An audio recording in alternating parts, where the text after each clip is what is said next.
Welcome live.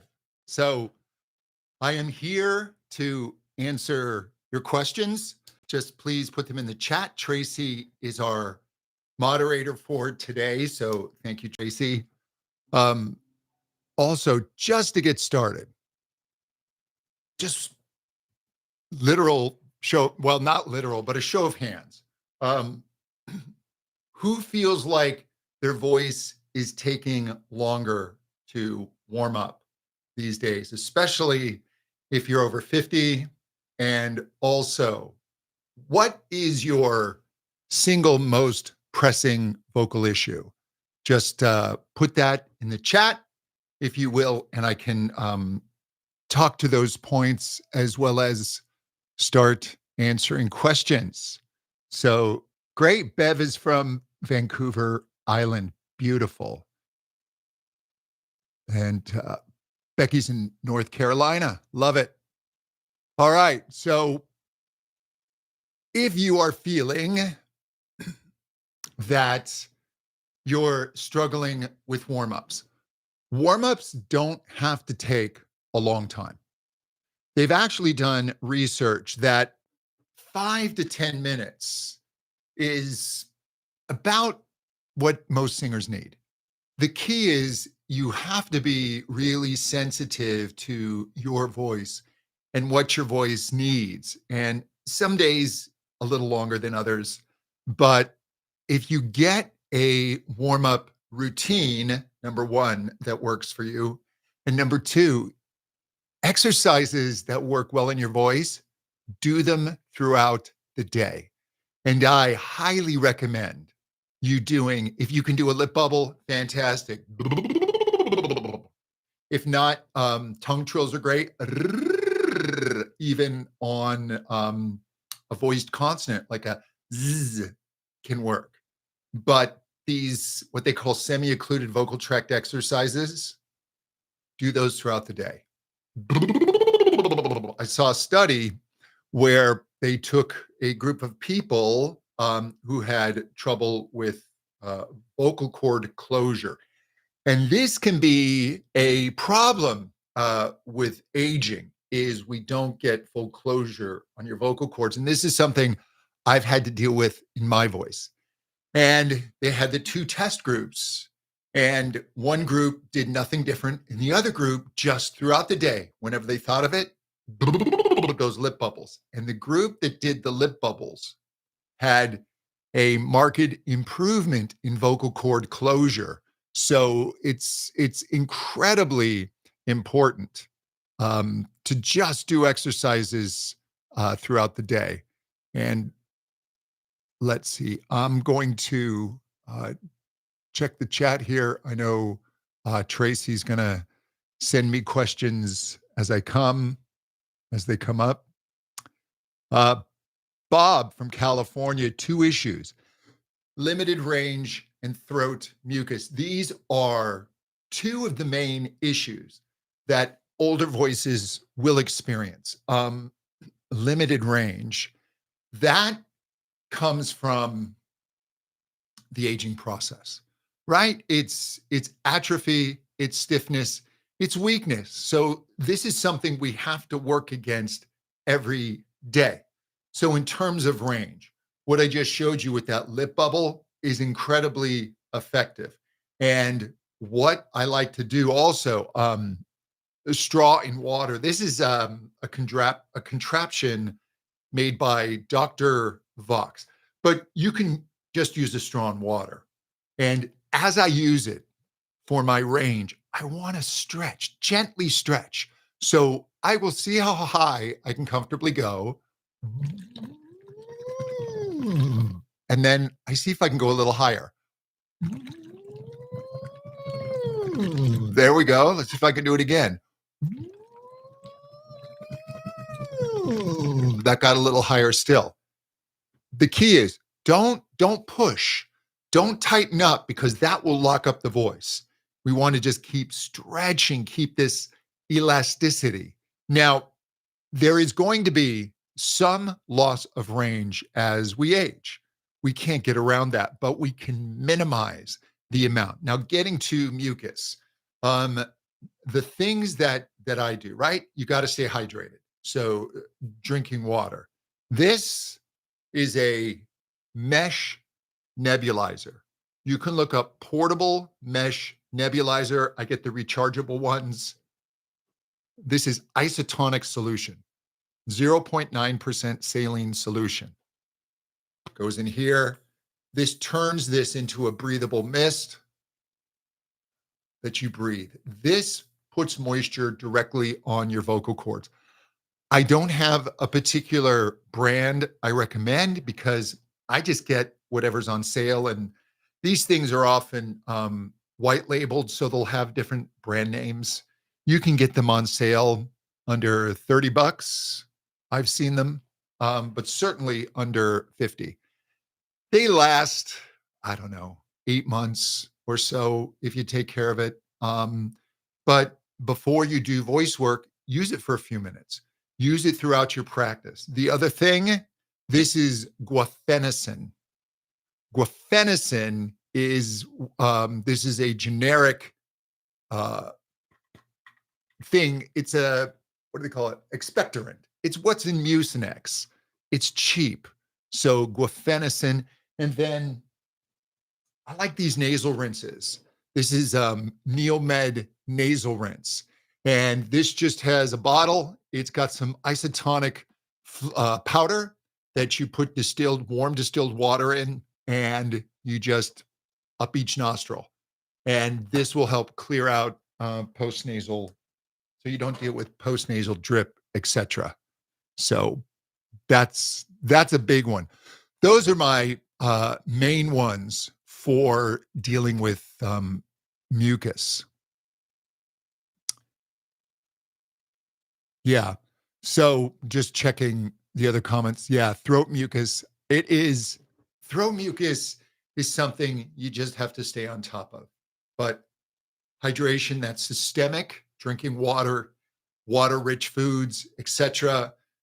Topical, that is the nebulizer. Ask your doctor if you can take guafenicin. My doctor says it's fine. I usually take it twice a day, 400 milligrams, and then nasal rinse. So those four things help me with mucus. And if you have to clear your throat, watch you don't violently clear your throat. The best way, and I got this from an ear, nose, and throat doctor here in Southern California, is to make a really loud, kind of whispery H to push the mucus off. Then you tuck your chin and swallow. Watch out for throat clearing. We do need to clear our throat. We will get mucus on the vocal cords. As we age, the mucus gets thicker. So, but watch that it's not the violent clearing of the throat. That can irritate the voice. So let's see. I'm going to. Do certain notes produce more mucus? That's a fascinating question. And I've never thought of it, but my answer to you would be no. But certain notes make the mucus more noticeable, particularly in the vocal transition. When you are going from your lower to upper register, a lot of people call it the mix, passaggio. That's a very particular part of the voice.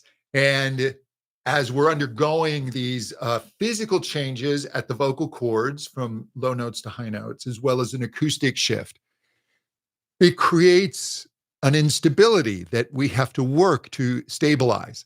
And mucus, if there is mucus on the vocal cords, it really will throw us off there. So you can expect, if you have mucus, yeah, there will be areas of your voice where it's more problematic, but it doesn't produce more mucus. It just becomes more obvious. Timothy, you have a Dr. Vox. Love yours. Yeah, Dr. Vox is, I really like it. You can use a straw in water. I just find the Dr. Vox very, very handy. It also comes, you can get it with this mask, and I don't have an affiliate link. I'm not getting paid for this. Um, I love vocal gadgets, but what I love about this is I can sing words into this. Ah. So if I'm struggling, you know, she was my woman, I can. She was my woman. It will pop you into the right place. And there, the acoustics, the science on this is that straws and the Dr. Vox straw and water, what it does is it raises the pressure above your vocal cords. And it's very fascinating because when the pressure above your vocal cords is low, it takes more air pressure below the cords to get them to phonate or make sound. So the higher the pressure is above the vocal cords, the easier it is to sing. So there's a lot of great stuff that happens when you vocalize through a straw, I will tell you. 74 just started singing, having a hard time finding your alto range. The chest voice, when we go to singing, especially someone who's maybe sung soprano and classical soprano most of their life, or they've done a lot of choir singing in the soprano range, the voice wants to stay there. And so as you're coming down, you know,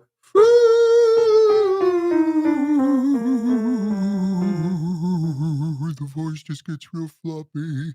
Can't find chest. What I like to do is to just come into your chest register and use natural sounds to just get that coordination going. So use emotionally charged sounds. I love to use the sound we make when we reprimand a small child. Ah, ah, ah, ah, ah. That's bright, that's buzzy. The difference between your more classical head voice and this chestier alto range is a lot within how the vocal cords are functioning. And if they are just meeting at the edges and they're not staying closed very long, that's this sound, this falsetto sound, very light. Yeah. And then what we want is we want them to come together more and we want them to stay closed longer. Ah, ah, ah.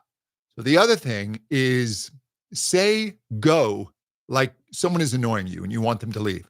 Go, go. And then within your chest register, I'll do it at mine. Go, go, go, go, go, go, go, go, go.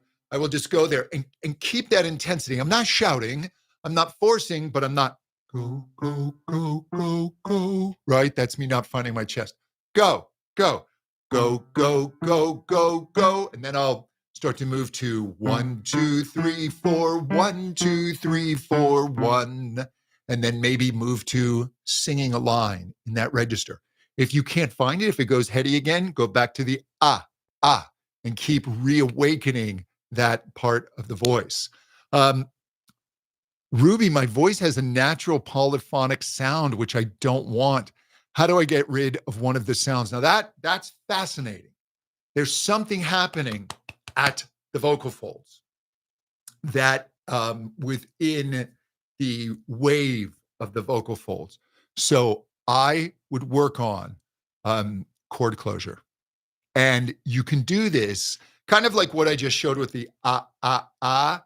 And what I want you to do, go into your chest voice. And you don't have to make this very, very loud, but just get almost like this little bratty sound. Ah, huh, right? You're whining ever so slightly. We're just getting that little kind of whiny cry in the voice. And you can just do something like key or K. Key, key, key, key, key, key, key, key, key. Watch your airflow, because if we blow too much air into the vocal cords, it can disrupt this pattern of opening and closing and create these polyphonic sounds. I can't do it. If I could, I would. It's actually kind of cool, but I understand you don't want it because with something like that, we want to be able to control. In terms of your breath, right? When you breathe in, do this just to connect with your breathing, like you're sipping in spaghetti, and you're going to fill 360 degrees. You're going to let your belly expand. You feel those muscles engage? Keep those muscles engaged on the exhale. Those muscles of inhalation, those are the brakes on your vocal car, your breath, right? Because when you start to exhale, it's like a car going downhill. And if we don't apply the brakes, the air will rush out. So we want to watch that airflow, control that airflow. Geek, geek, geek, geek, geek, geek, geek, geek, geek, geek. Yeah.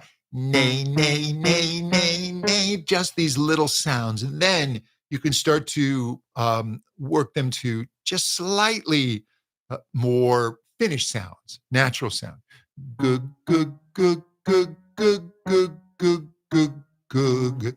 If you get the polyphonic sound, if you can't get rid of that after trying this for a little bit, I recommend that you be seen by an ear, nose, and throat doctor, particularly a laryngologist. That's someone who specializes in the voice. And if they have a stroboscopy, there's two ways to do this. There's the camera up the nose, and then there's a rigid scope, which is like a metal tube that goes into the mouth. And that, if they have that, that's usually preferred.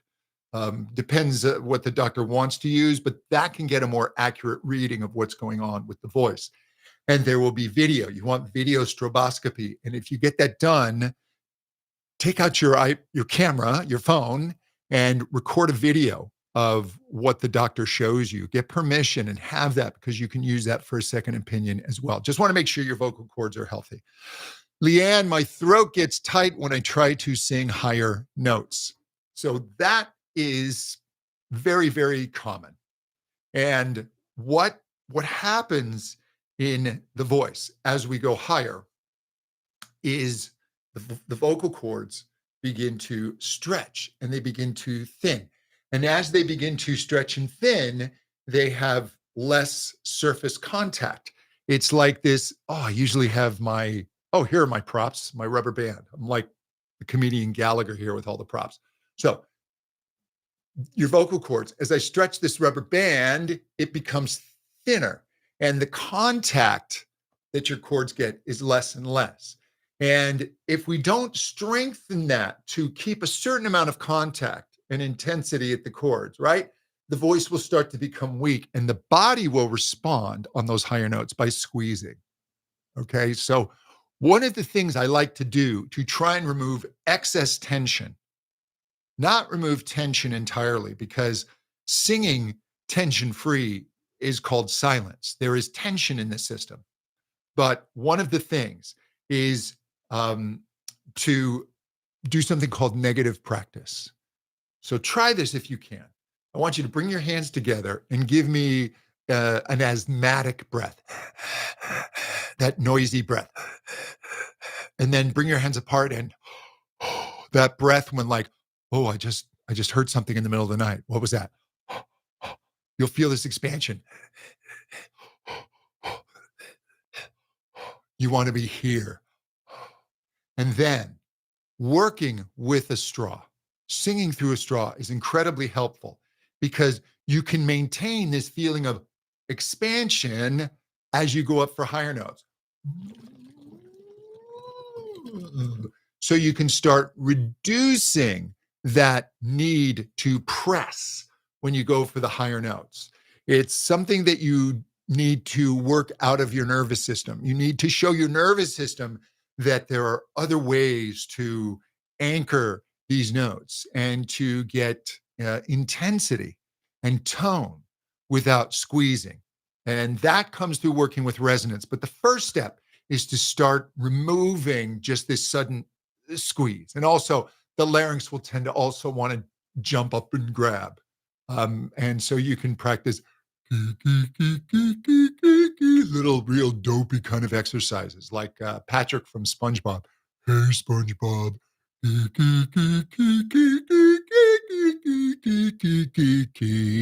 So that removes the tension.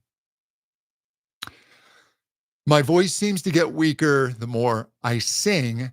At the end of choir practice, I have almost no voice left. So there is some amount of over pressing at the vocal cords. All right. The vocal cords have it's human tissue. The outer layer is mucosal tissue, and the cells of these tissues, when they are stressed, they will emit protein as a buffer. And what it does is it swells your vocal cords. So now when they go to come together, because your vocal cords work like a trumpet player's lips. Yeah. Well, imagine now if I have a fat lip, right? I have my lips are swollen. It's harder for them to come together. They need to come together in this nice clean edges to create this that buzzy sound we need for singing. And when we don't have those clean edges, it's harder and harder to sing. And then the body starts to press more to try and get those rough edges together, which creates even more swelling. So the key is to start finding where the tension is in your voice and start to balance. Usually, the transition, that mix area, is a key place to balance. And that is, we have to balance our breath, our resistance at the vocal cords, how much they're coming together, and also our vowel, the resonance in the vocal tract.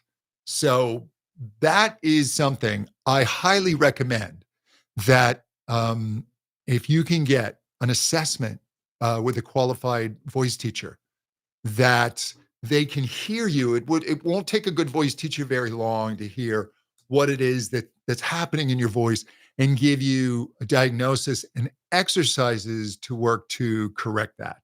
So great. All right. So the way this is structured, let's see if we've got more questions. Let's see. Yeah, my voice teachers have always told me I force my voice too much. It's a bad habit. It's hard to break. It's it it's very hard to break, but you can break it. I will tell you, the habit is always there on your shoulder. Um, the old cartoons where they would show an angel and a devil would show up on the character's shoulder, each whispering in their ear, right? And I feel like that is the nervous system saying to you, you let me feel this more. You can make that stronger. It's the voice is tricky because when we sing higher, what happens is we begin to experience less feedback from the system. We don't feel high notes as much as we do low notes. We don't hear them as well as we hear low notes. A lot of how we hear ourselves is through bone to the inner ear. That's why we sound different to ourselves than we do when we hear ourselves recorded. When people hear themselves recorded and they say, wow, do I sound like that? The answer is yes, except to you. And when we sing higher, bone doesn't conduct high frequencies very well. So the nervous system starts to want to create more sensation, and it does that through squeezing. So you need a systematic way to start to find a new path where you're not squeezing. But I promise you, it's hard, but you can absolutely do it. And have a bit of tea.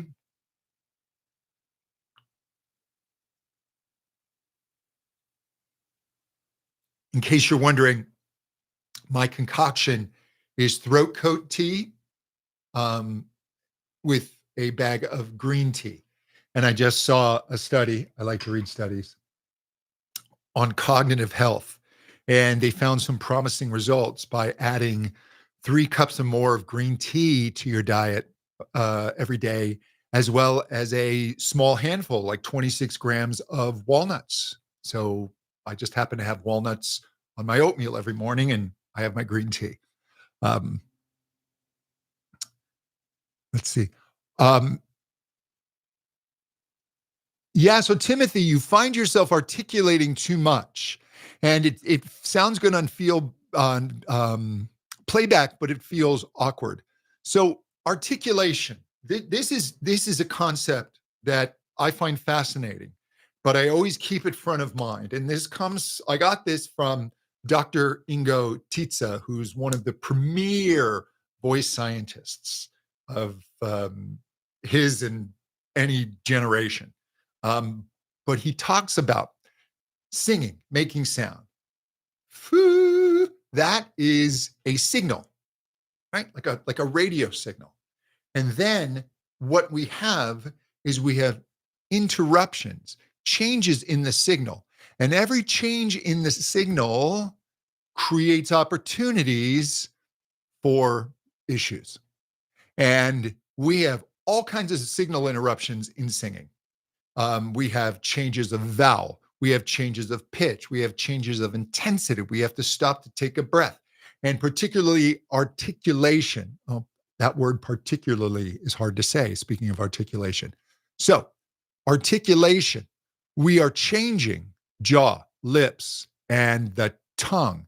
And every movement of those elements changes the acoustics of the vocal tract and it changes our vocal balance. So, there are certain things we want to watch how we articulate, especially as we go higher. In general, if you feel that it's too much, um, watch consonants because take something like fall.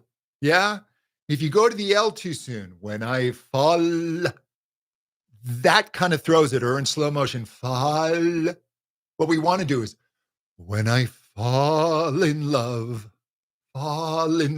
It's quick. It's a quick flick, so that the shifts in the vocal tract are minimized. So we tend to make consonants quick.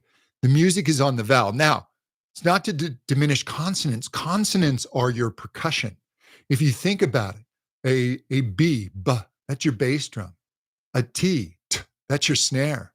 An S, that's your hi-hat, right? SH, that's a crash cymbal. So all of this, your consonants are very, very important.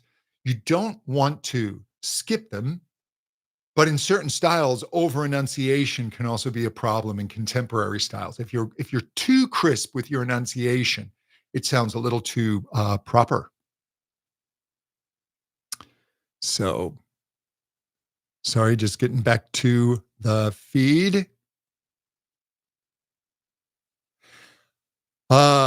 Improving voice clarity, a muddled sound. Muddled sound can be from two places. It can be muddled in terms of your diction, your vowels, your consonants. And it can also get muddled at the vocal folds, right? If it's just a little breathy or a little creaky. So there are three elements. There are three primary elements of singing. It's breath, your vocal cords, and the resonance, which the way I view it, you control through the vowel. So it's air, chord, vowel. Those are your three, ACV. If something feels muddled, if something feels out of balance, right? If you're straining, one or more of those is out of balance. So in terms of voice clarity, I would look at vocal cord closure. We want to make sure we get that nice and clean. And it's easier to start in your chest register where we naturally speak. We want to make sure that it's ah, ah, ah. You get that nice and crisp, like the exercises I talked about earlier. Geek, geek, geek, geek, geek, geek, geek, geek, gug, gug, gug, gug, gug, gug, gug, gug, gug. I'm using those consonants to get a nice, clean onset, right? We don't want to squeeze at it. Watch the hard G, because sometimes people, they hit it too hard. But that little edges, and see if that you can start getting clarity there. Yeah. Maria, so you're talking about the breather voice. So this contraption is at, I think it, I don't know the website. If you Google breather voice, you'll find it. This is just one of the ones that they manufacture, but this one is for singers. I don't know the difference from the other models. What it has is it has dials, two dials. One is for inhalation to dial up or dial down the resistance, and then the same on exhalation. And this came from a study where they took singers, and what they did is they created resistance on just the inhalation, not the exhalation. And so they basically did this.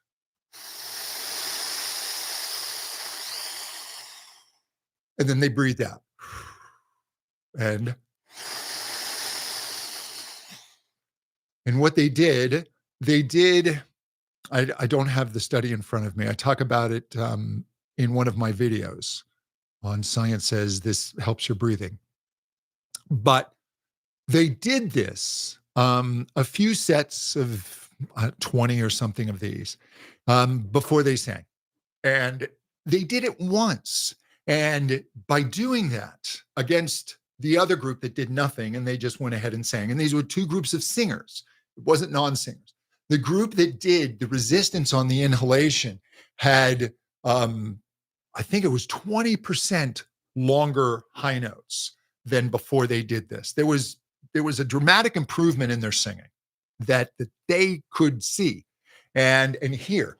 And what they think is when you do this resistance, as you breathe in, you're connecting your brain to these muscles of inhalation, right? This mind-body connection is so important for singers. And when you bring these more into your awareness, then it helps your support. Because what gives you support is the muscles of inhalation. They are the brakes on this system. Otherwise, look, when we're breathing relaxed, right? I breathe in, just comes out. It like collapses. That doesn't work for singing. That's not controlled air. We need controlled airflow. So the breather voice, this also has resistance on the exhale. I find this helpful. Look, past 50 and certainly past 60, the aging process is kicking in past 60. And it's directly affecting the voice. And we sing with our whole body. So it's not just here that's being affected, it's the whole body. So anything you can do to help strengthen, to work with elasticity, to work keeping this mind-body connection strong, because it's all starting to fade slowly. We can slow this down. So when I sing with live accompaniment like piano, I sing well. This is from Michael. But when I sing to a karaoke track, I go out of tune. Any advice? That's interesting. So when you have live accompaniment, and especially if the accompanist is good, a great accompanist will make you sound better. They will adjust to your tempo fluctuations. They'll even control the voicings. If the piano, I remember teaching in the UK, and I was a guest teacher at a voice teacher studio, and they had this piano that I just disliked so much because I dubbed it the voice eater. This piano and the tone of this piano and where it focused its energy, I couldn't hear people's voices. It just robbed that whole spectrum. So they will shift voicings to make you sound better. Great accompanists are just profoundly good artists who can make you sound good. On the karaoke track, my first thought is because they don't adjust to us, they're unforgiving. You may be slightly out of time. And if you go out of time, then you are caught up in trying to get back in sync with the track. And when we're singing, we only have so much CPU. There's only so much we can keep track of. So while you're trying to get back and on with this track, your intonation can start to go out the window. Your vocal balance can start to go out the window. Now, if you have trouble with singing in tune at times, there is a skill set we need to build called audiation. It's this ability to create pitch in the mind and then send this pitch that we've created to the vocal cords so they can make the fine adjustments to match that pitch. Sometimes what we do is we skip the first step. We're going straight to trying to get the voice in tune before we actually train the mind. So it can be extremely helpful to just create pitches in your mind. Hear a melody, listen to a melody, a fragment, turn it off, and then create it strongly in your mind and make it loud and really hear each pitch, slow it down and just nail it. And you can start to really get that going. Let's see. Alto voice is thin and reedy above the passaggio. Can you recommend a specific exercise to help? This comes from Juliet. So if the voice is thin and reedy, that usually means that the larynx is high. Now, I'm not going to argue the larynx always has to be low. It doesn't. And the larynx is movable, and it should be movable as you sing, but it should be within your control in terms of how you want the voice to sound. Think of your larynx as like an EQ system. It can make your voice brighter or darker depending on its position. When the larynx, though, gets too high, and it's usually involuntary when it gets too high, what that does is the length of your vocal tract shortens. And when it shortens, it loses the ability to boost the lower frequencies, right? The warm bass sounds. It's like you've unplugged your woofer in your system and you just have the small speakers working. It gets very thin. So what I would do is work what are called low larynx exercises. And these, especially in the beginning, you can do them exaggerated. We go back to that Patrick from SpongeBob sound. Hey, SpongeBob. So I in particular love a B consonant. B, b. And if you put your finger on your larynx, it's going to protrude in voices influenced by testosterone, male voices, right? The Adam's apple. So, but it's still there if you don't have an Adam's apple, right? You can feel it say b, b. If you go to make that B, it'll drop. Yeah. So I take the B with a dopey sound. Ba, ba. And as I approach my passaggio, it starts about here. I'll go just a little below it. Ba, ba, ba, ba, ba, ba, ba, ba, ba, ba.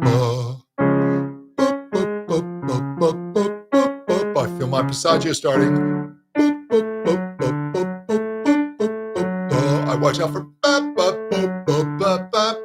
don't want that. My larynx stays low the whole time. So then when you go to sing, as you start getting to a finished sound, that lower larynx position will bring out more richness in your voice, right? And the exaggeration is just to start because we have to break that habit. And that can take a little while. If the nervous system has kind of really coded that in, that the larynx comes up as you go higher, which is natural. We tend to want to follow pitch with our larynx. Then the exaggerations can help to break that habit. So let's see what other questions. Ruby, you've been following me for 3 months and have improved range. Thank you so much. Let's see. I've got questions um, to pose to you. All right. What part of your voice feels like the bigger mystery? Your chest voice, your head voice, or your mix? What what do you have difficulties with in that? Which is a big question, but I'm curious where you struggle. Because usually most singers can be comfortable quite quickly with one of them. And testosterone influenced voices, okay? There's more chest voice. There's actually a good run of chest voice before we hit the transition, the mix.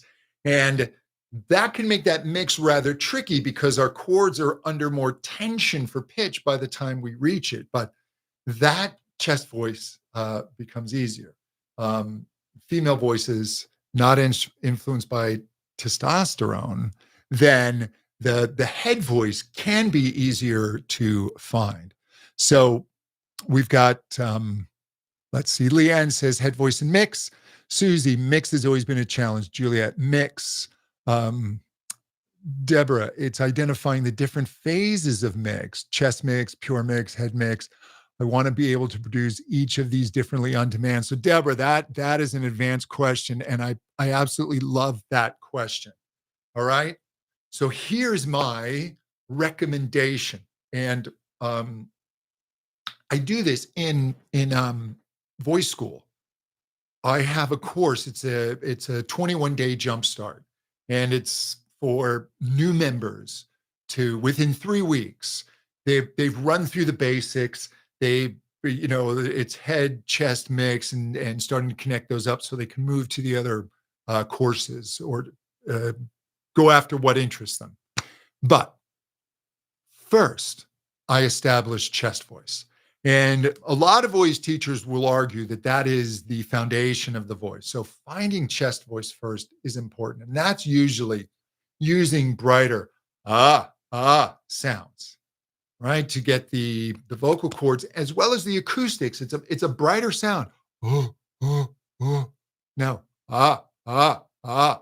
Then the next thing I will do is find head voice.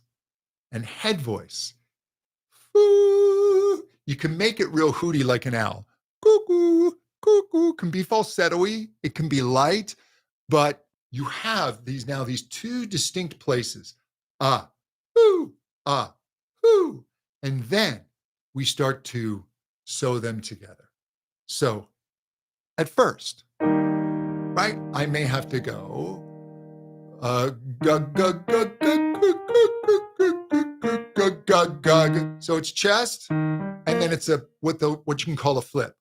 Gug, gug, gug, gug, gug, gug, gug, gug, gug, gug. Now singers will get stuck there and they get frustrated, but actually you're on the right path.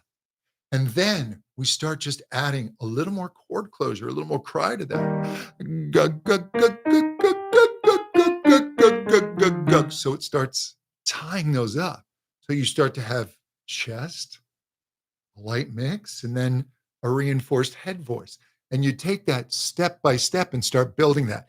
Now, Deborah, getting into this idea of like chest mix, head mix. Mix is a term like bel canto. Yeah, it's a huge term. It's. I remember a friend of mine, Dean Kalin. No, it was Mark Baxter, who's a great voice teacher as well. Mark said it's kind of like saying good bread. What is good bread? There's a whole lot of there's a lot of different types of bread, and they're all pretty good. So mix has a huge right. There's mixed belt. I view once you get out of your chest voice, unless you're just purely pushing like a shout belt, which is okay. You can do that safely if you're careful with it. I view everything as shades of mix. And at first, I would just work on getting that smoothed out. I would be careful with trying to put terms on things because as soon as we say, and I know I'm doing it with saying chest and head because these are two extremes, everything's on a continuum and they're all different. It's almost infinite, the intensities and the colors that we can get throughout our voice. So, but I understand what you're saying. But as you're going through that, I would just really focus on just get your voice smooth, get this smoothed out, identify problem areas in songs. One of my favorite things I do in voice school is every month I get on um, 2 live calls with students, members, and I work their voices and we go to parts of the songs. What are you having trouble with? And I adjust these so they can find that mix, whether it be a chestier mix, a belchier mix, a headier mix, so we can really get into the nitty gritty. So that otherwise this webinar could be, or this live could be 3 days long talking about this. So,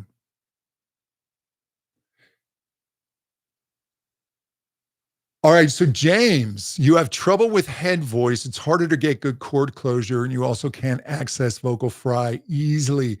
Much weaker than chest voice for me. So, so here's the thing. Fry, what's happening in fry is your vocal cords are just really fat and coming together. That creaky kind of sound. And fry can be a good way to start getting into your chest voice. If you find fry difficult, don't stress about that. There can be, I don't know how old you are, but as we age, right, we start dealing with presbyphonia, aging voice, and we can start to get bowing in the chords and weakness in the chords. I started to have serious vocal issues a few years ago as I was turning 60, which were set me into a panic. And I've been open about this, but one of the things that I was diagnosed with and that I am constantly in therapy about, which has led me to work with aging voices because of rebuilding my own voice, is I have a benign essential vocal tremor. It's a neurological condition. They don't know what causes it. There's no cure.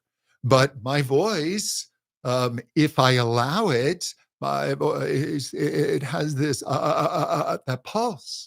So I have to rebuild my voice and do exercises so I can anchor against this shake in my voice. And I find that part of my voice hard. But the other thing they found is I had a weak vocal cord. It wasn't coming to center. I was having trouble with vocal fry. I was having trouble with chord closure in my range. This A, above this A, was just breathy. It would fall apart. So working edgy sounds, right? So I do a lot of like twangy sounds. And I'll, yeah, to build my voice, to get that to start to hold. And as soon as I do that, my speaking voice feels better. So now don't push it that hard to begin with. But again, those little edgy, I would just sit and just on a high note, just get a little cry. And this, my work with Carrie Obert, who helped rehab my voice. She's brilliant. But I would just sit,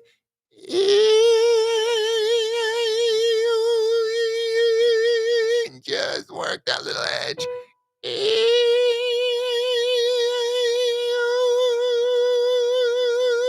Just constantly working that, gentle, getting the edges of the chords together can build that strength. I think there may be a weakness in your vocal fold closure, but you can make this work. You get a grindy sound, Susie, when you push mix. You have to do workarounds. Okay. So, right, we're both in our 60s. And so what happens is we start to lose some strength. And the what the body wants to do is it wants to just push at the vocal cords, push, push, push, push. Yeah, in order to get that strength. But what we want to start building is actually the muscles of the vocal tract. And the muscles of the vocal tract can weaken as well. And we need those muscles to come and help and assist the vocal cords, right? So if I'm in my mix, right, and I start to, yeah, and I'm just doing it right at the vocal cords, I'm going to have problems, yeah? But what I can do is I can utilize acoustics and I can utilize my vocal tract, starting with just getting a little bit of twang. Yeah, yeah, yeah. And then, yeah, yeah, yeah. So I'm not doing it here. I'm utilizing acoustics to get the power. And that comes from working on vowel tuning as well as strengthening the vocal tract. Because part of that twang is the upper part of the throat, not down here where the vocal cords are. We don't want that clamping, but the upper part of the throat narrows. And when it narrows, think of a pipe organ, right? A big pipe organ in a church. You can look and visually see, oh, that pipe is for a low note. Those pipes are for high notes. What's the difference? They are shorter and they are thinner. So this upper throat, we're able to get it to narrow and thin. It boosts the energy on higher notes. So that can help immensely. So everyone, thank you so much. That hour. Oh no, we've got 8 minutes. I'm misreading the clock. Look at me. Good. Keep your questions coming. We got a few minutes.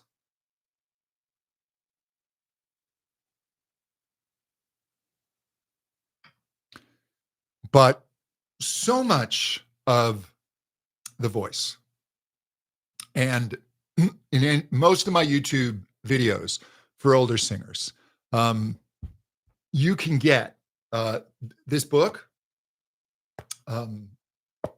This book will cover so much, and it gives you my system for the older voice. You can download the full PDF of the book for free. Just go to any of my videos for the older voice, and it takes you through my hero system, which is hydration, exercise, resonance, optimize, energize, and sing. And this is written specifically for voices over 50 and to work these muscles. So Leanne, how do you exercise the vocal muscles? So what I do is, first of all, you vocalize every day and you vocalize throughout the day. If you don't have 20 minutes to work on your voice, okay, on a busy day. But you know what? Throughout the day, you can do things like take the NG sound of sung. Now, when I do that, it's not passive. I'm not going, yeah. What I'm doing on that, you can see my face. I'm working. I am raising my soft palate as high as I can to exercise that muscle. As I raise my soft palate, I feel the back wall of my throat. I want to feel that expand. So this feeling of expansion, yeah? I will work my tongue, strengthen my tongue. I will pull my tongue as far back as I can, like a Pee Wee Herman. Yeah? I'm working that part. I will, now these are just little glides, yeah? But on that bratty little, that's working the vocal tract narrowing, working all of those things. I'll even take my tongue and press it against my bottom teeth. and push as hard as I can until it gets tired, maybe 20 seconds. So all of this is building the muscles of the vocal tract. We don't sing just from the breath. We don't sing just from the vocal cords. The vocal tract is incredibly important. And if I was going to say what's the most important of those three, you can argue the vocal tract, because the magic of the voice, right? Your breath is just providing a stream of air. Your vocal cords are chopping that stream of air into now vibrating air molecules, but it is how the vibrating air molecules interact in your vocal tract that give you tone, that help you smooth out the break, that give you energy, strong high notes without straining. There's so much in the vocal tract that is so vitally important. Do I recommend collagen supplements to keep the vocal folds flexible? So, Elizabeth, I started taking collagen supplements. Every morning I have a collagen powder that's like I don't know if it's 5 different types of collagen. It's like the essential ones. I take that every morning. And then I've also added recently powdered creatine into this concoction that I make. Warm water, that and a spoonful of apple cider vinegar is the first thing I take each morning. I have noticed a difference. The research, I looked at it at the time, and there seems to be a correlation with it helping the voice. But I'm always wary about telling people to take things. You should always check with your doctor, etc. And I don't know if it's the placebo effect for me. The placebo effect is a real thing. So if you think something is working, your body will respond to those thoughts. So yeah. Oh, Tracy, thank you. Yeah. So she just gave a direct link to the Mature Singer's Guidebook. So you don't even have to opt in for anything or give an email address. If you click that link Tracy just put in the chat, that's the whole book for free right there. And then there's also a members area that has some audio and video exercises and things to help you with the book, but the full book is there. So, oh my goodness, Ruby, you're printing the guide. It's long. It's a full book. So, but yeah, if it's helpful, yeah, I hate to blow out your printer cartridge. Yeah, I think it's bovine collagen. Oh, look at that. So Tracy, yeah, thank you, Tracy. That's the exact one that I take. And again, I notice an improvement. So my voice, I had trouble. I couldn't sing above this A. Yeah. So I can even start on a good day, get up to this G above my high C. Yeah. Can't do it this morning. But look, I'll be honest. I used to, when I was 30 years old, be up here. Okay. I've kind of lost that. And as in aging, I don't expect to get this extreme back. But you know what? I've got enough range. So my job is to just keep the range I have strong and healthy and balanced and worked out on a consistent level. Yeah. Your voice, I will tell you, if you're over 50, you can't take long breaks. In the book, I talk about my 5-20-1 rule. Okay. You need 5 days a week, 20 minutes a day, 5 days a week, and no more than a week off in any 3-month period.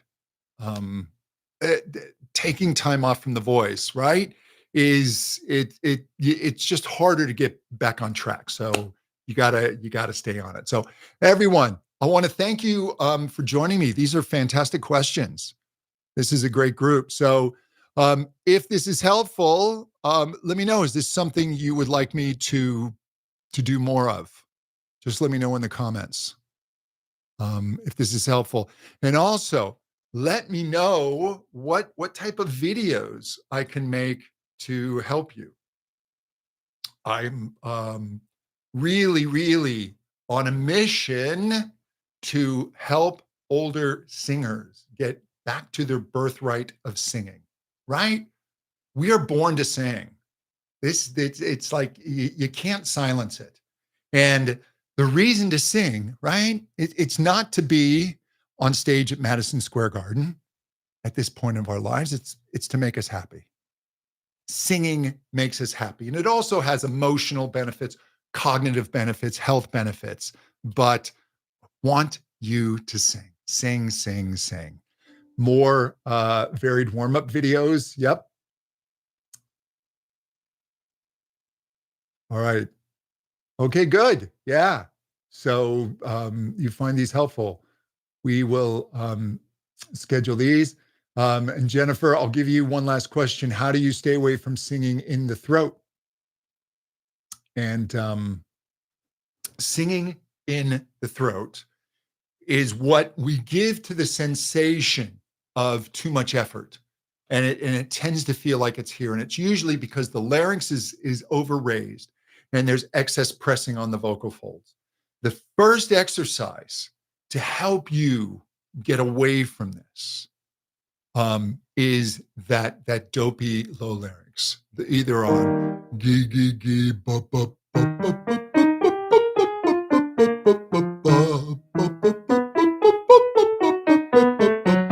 my larynx stays down the whole time. It's not a sound I'm going to sing on, yeah, but it's breaking that squeeze and that press. Okay, and I've seen a wiseacre voice teacher get on people who say singing from the throat because he says, well, of course, that's the only place you can sing from. But that's just silly. I totally understand what singers are talking about. Feels like it's caught here. This is an instrument of sensation. We describe it by sensation. All right. And then once you break that, we can systematically start building more strength in your voice without that squeeze. So, all right, everyone, thank you so much. And we will talk soon, and please spread the word about the channel. It's building. I think the channel's only been about 8 months and we're almost at 15,000 subscribers. So please share it with your singing friends, especially singers over 50, because there's not a lot out there for you. And I want to make this a huge resource for you. So again, thank you so much and take care. We'll talk soon.